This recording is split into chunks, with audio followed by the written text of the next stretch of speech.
வணக்கம் நண்பர்களே, இது உங்கள் தானி டிஎன்பிஎஸ்சி. நாம் இன்றைக்கி நம்ம சேனலில் என்ன வீடியோ பார்க்க போகிறோம் அப்படின்னா, ஒரு இம்பார்ட்டண்டான கரண்ட் அஃபேர்ஸ் பற்றின வீடியோ தான் பார்க்க போகிறோம். ஓகேவா? அதாவது இப்போ விஜய் அவர்கள் என்ன பண்ணியிருக்காங்க அப்படின்னா, இப்போ ஏப்ரல் 23 எலெக்ஷன் நடக்க போகுது இல்லையா? ஸோ விஜய் அவர்கள் இப்போ நடக்க போகிற சட்டமன்ற தேர்தலில் 2 தொகுதிகளில் வேட்புமனு தாக்கல் செஞ்சுருக்காங்க. அதாவது பெரம்பூர் தொகுதியிலையும்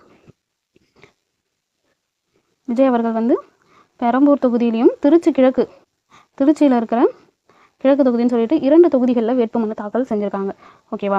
ஸோ இந்த மாதிரி ஒரு வேட்பாளர் 2 தொகுதிகளில் வேட்புமனு தாக்கல் செய்யலாமா? அப்படி அவங்க 2 தொகுதிகள்லையும் தாக்கல் செஞ்சு வின் பண்ணாங்கன்னா அப்போ அவங்க 2 தொகுதியிலையும் பொறுப்பேற்க முடியுமா? அதுக்கு அவங்க பிரதிநிதியாக இருப்பாங்களா? இல்லை 2க்கு மேற்பட்ட தொகுதிகள்லையும் நம்மளால் வேட்புமனு தாக்கல் செய்யலாமா?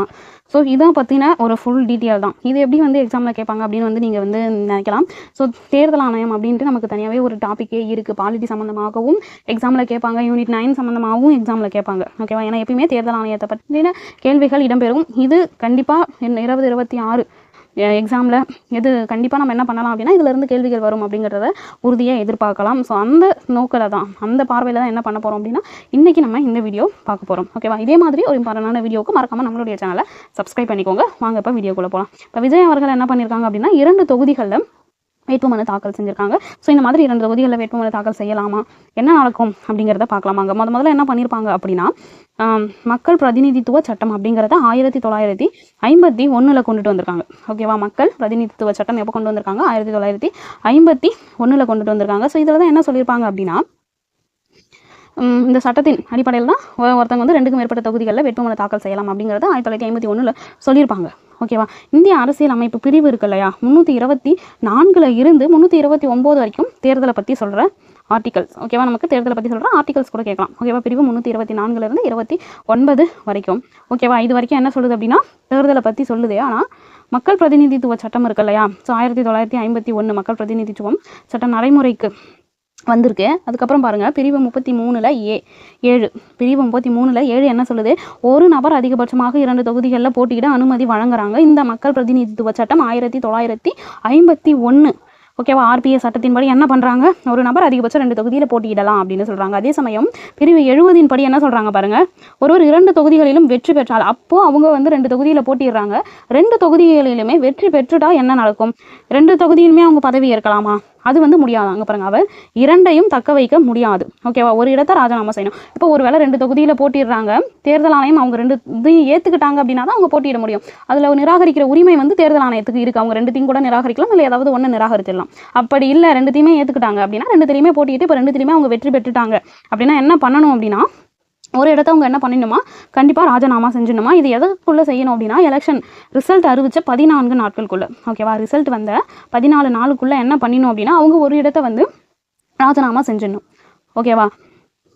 அடுத்து பாருங்கள், இந்த 1951 மக்கள் பிரதிநிதித்துவ சட்டத்தில் ஒரு மாற்றம் கொண்டு வராங்க. எப்போ அப்படின்னா, 1996 அந்த ஆக்டில் ஒரு சட்ட திருத்தம் பண்ணுறாங்க. என்ன அப்படின்னு பாருங்கள், 1996க்கு முன்னே இந்தியாவில் ஒருவர் எத்தனை தொகுதியில் வேணுனாலும் போட்டிடலாம் அப்படிங்கிற நிலை இருந்திருக்கு.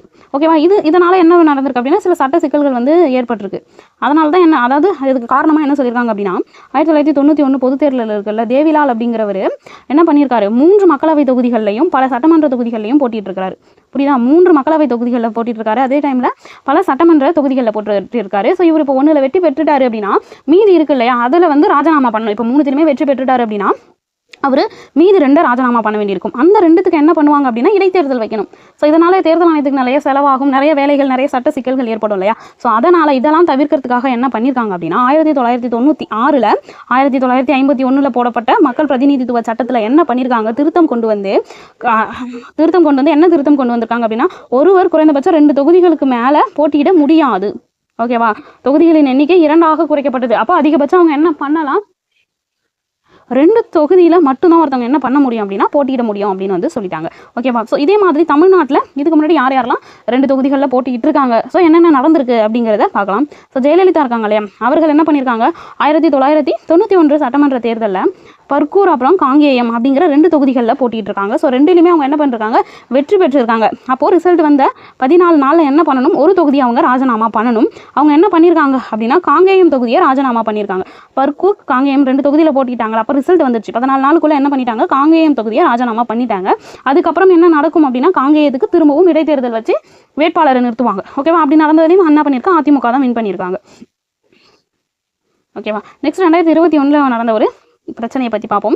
ஸோ 2021 ஜெயலலிதா அவர்களே என்ன பண்ணியிருக்காங்க அப்படின்னா, ஆண்டிப்பட்டி, கிருஷ்ணகிரி, புவனகிரி, புதுக்கோட்டை அப்படின்னு சொல்லிட்டு 4 தொகுதிகளில் வேட்புமனு தாக்கல் செஞ்சிருக்காங்க. ஆல்ரெடி 1951 போட்ட மக்கள் பிரதிநிதித்துவ சட்டத்தை என்ன பண்ணிட்டாங்க, 1996 அதிகபட்சமாக 2 தொகுதியில் தான் நிற்க முடியும்னு மாற்றிட்டாங்க. இருந்தும் இவங்க 2001 தேர்தலில் என்ன பண்ணியிருக்காங்க, 4 தொகுதிகளில் வேட்புமனு தாக்கல் செஞ்சுருக்காங்க. ஆனால் சட்டப்படி ஒருத்தவங்க என்ன பண்ணலாம், 2 தொகுதிக்கு மேலே மனு தாக்கல் செய்ய முடியாது அப்படிங்கிறதுனால என்ன பண்ணிட்டாங்க, தேர்தல் ஆணையம் இவங்களுடைய மனுவை நிராகரிச்சிட்டாங்க. ஓகேவா. இதே மாதிரி இந்தியாவில் யார் யாரெல்லாம் 2 தொகுதிகளுக்கு மேலே போட்டிட்டு இருக்காங்க, அதில் எதில் வெற்றி பெற்றாங்க அப்படிங்கிற தகவல்களை பார்க்கலாம். இந்திரா காந்தி அவர்கள் என்ன பண்ணியிருக்காங்க, 1980 ரெபோலி மற்றும் மெடக் அப்படிங்கிற 2 தொகுதிகளில் போட்டிட்டு 2த்துலையுமே என்ன பண்ணியிருக்காங்க, வெற்றி பெற்றிருக்காங்க. ஓகேவா. ஆனால் 2த்துல ஏதாவது ஒன்று அவங்க என்ன பண்ணணும், ராஜினாமா பண்ணணும். அதே மாதிரி அடல் பிகாரி வாஜ்பாயும் என்ன பண்ணியிருக்காரு, 1991 லக்னோ மற்றும் விதிஷா அப்படிங்கிற 2 இடத்துல போட்டிட்டு இவருமே 2த்துலையுமே வெற்றி பெற்றிருக்காரு. நெக்ஸ்ட் நம்ம பிரதமர் நரேந்திர மோடி அவர்கள் என்ன பண்ணியிருக்காங்க, 2014 வாரணாசி, வடோதரா அப்படிங்கிற 2 தொகுதிகளில் போட்டி போட்டு இவங்களுமே 2 தொகுதிகளிலுமே வெற்றி பெற்றிருக்காங்க. ராகுல் காந்தி அவர்கள் 2019 என்ன பண்ணியிருக்காங்க, அமேதி மற்றும் வயநாடு அப்படின்னு 2 இதுலையுமே போட்டி போட்டிருக்காங்க. ஆனால் வயநாட்டில் மட்டும்தான் என்ன பண்ணியிருக்காரு, வெற்றி பெற்றிருக்காரு. ஓகேவா. உச்சநீதிமன்றம் இந்த மாதிரி இதில் ஒரு சில வழக்குகள், ஒரு சில பரிந்துரைகள், தீர்ப்புகள் கொடுத்துருக்காங்க. ஸோ நம்ம என்ன பண்ணலாம், அதை பற்றியும் பார்க்கலாம். ஓகேவா. அஸ்வினி குமார் அப்படிங்கிறவர் 2023 என்ன பண்ணியிருக்காரு அப்படின்னா ஒரு வழக்கு தொடர்ந்திருக்காரு. ஸோ ஒரு தொகுதியில் மட்டுமே போட்டியிட வேண்டும் அப்படின்னு சொல்லிட்டு மனு தொடுத்திருக்காரு. உச்சநீதிமன்றம் என்ன சொல்லிட்டாங்க, இப்போது வேட்புமனுலாம் தாக்கல் செஞ்சுட்டாங்க அப்படின்னா அதுக்கடுத்து நடக்கிற ஒரு சில விஷயங்களில் உடனே தேர்தல் வந்துடும் இல்லையா. ஸோ அதுக்குள்ளே நடக்கிற ஒரு சில விஷயங்களில் தேர்தல் ஆணையம் அந்த ரூல்ஸ் படி என்ன பண்ணுவாங்கன்னா, நீதிமன்றம் தலையிடுறதுக்கு தடை இருக்குது. ஓகேவா. ஸோ அதனால் நீதிமன்றமே என்ன சொல்லிட்டாங்க அப்படின்னா, இது நாடாளுமன்றம் எடுக்க வேண்டிய முடிவு, ஸோ நீதிமன்றத்தை தலையிட முடியாது அப்படின்னு சொல்லி தீர்ப்பு வழங்கியிருக்காங்க. இந்த அஸ்வினி குமார் அப்படிங்கிற ஒரு வழக்கு 2023 எதுக்காக இவர் வழக்கு போட்டிருக்காரு அப்படின்னா, ஒரு தொகுதியில் தான் ஒருத்தவங்க போட்டியிடணும் அப்படின்னு சொல்லி தான் வழக்கு போட்டிருக்காங்க. அதுக்கு என்ன சொல்லிட்டாங்க, இது நாடாளுமன்றம் எடுக்க வேண்டிய முடிவு, ஸோ நாங்கள் இதில் தலையிட முடியாது அப்படின்னு சொல்லிட்டு தீர்ப்பு வழங்கியிருக்காங்க. தேர்தல் ஆணையம் ஒரு நிலைப்பாடு வச்சுருக்காங்க. அப்படி என்னன்னா, 2 தொகுதிகளில் வென்ற ஒருவர் ஒரு தொகுதியை விடும்போது அங்கே மீண்டும் என்ன பண்ணணும், கண்டிப்பாக இடைத்தேர்தல் நடத்தணும். அரசுக்கு அது ஒரு பெரும் செலவாக, கோடிக்கணக்கில் திரும்பவுமே செலவாகும். எனவே அந்த வேட்பாளர் அல்லது அவர் சார்ந்த கட்சியே அந்த இடைத்தேர்தல் செலவை ஏற்க வேண்டும் அப்படின்னு ஆணையம் என்ன பண்ணுது, பரிந்துரைக்கிறாங்க. ஸோ இது நடக்குதா, நடைமுறையில் இருக்கா அப்படின்னு நமக்கு தெரியல. இது தேர்தல் ஆணையம் பரிந்துரைக்கக்கூடிய ஒரு விஷயமா இருக்குது. ஓகேவா. ஸோ இப்போ உங்களுக்கு எல்லாமே தெளிவாக புரிஞ்சிருக்கும். இப்போ விஜய் அவர்கள் என்ன பண்ணியிருக்காங்க, பெரம்பூர் அப்புறம் திருச்சி கிழக்கு பகுதி அப்படின்னு சொல்லிட்டு 2 இடத்துல வேட்புமனு தாக்கல் செஞ்சுருக்காங்க.